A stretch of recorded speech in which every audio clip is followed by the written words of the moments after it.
বেচা কেনার অবস্থা খুবই খারাপ।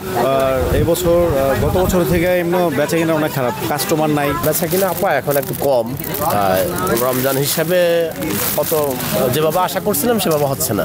খারাপ হওয়ার কারণ জাস্ট মানুষ সবাই বলতেছে মানুষের কাছে টাকা নাই, ঠিক আছে।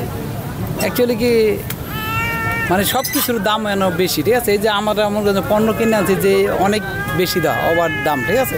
তো সেই হিসেবে কাস্টমার আইসা দেখে যে অনেক দাম, এই জন্য বেচা কিনা নাই, বেচতে পারি না। দেশ জুড়ে তোলপাড়, ওয়ালটন ফ্রিজ কিনে আপনিও হয়ে যেতে পারেন মিলেনিয়ার। সরকার পরিবর্তনের কারণে হলো নাকি, তবে আমার বেসিক যে ধারণাটা যে দেশে হয়তো বা অবৈধ কোনো টাকা নাই। হ্যাঁ, মানে আমার বেসিক ধারণা যেটা, ঠিক আছে, যে অবৈধ কোনো টাকা নাই, এই কারণে মানুষের হাতেও একটু টাকা পয়সার সংকট।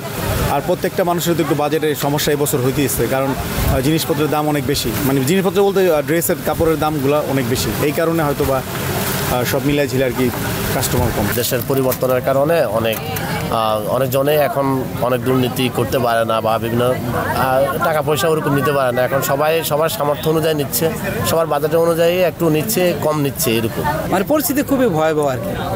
বাকিটা আল্লাহ পাকে যদি আমাদের মুখের দিকে তাকায়, ঠিক আছে, তাহলে হয়তো বা আল্লাহ তাআলা যদি রহমত করে, তাহলে আমরা হয়তো বা একটু যদি বেচে কেনা বাড়ে, তাহলে আমরা একটু সবাইকে কিছু দিতে পারবো, ঠিক আছে, এই আর কি। আমার কথা কি যে হয়তো আমরা লাভবান না থাকি, কিন্তু তাদের টাকাটাও যদি আমরা দিয়ে শোধ করে সমান থাকে, তাও আল্লাহর কাছে লাখ লাখ শুকরিয়া।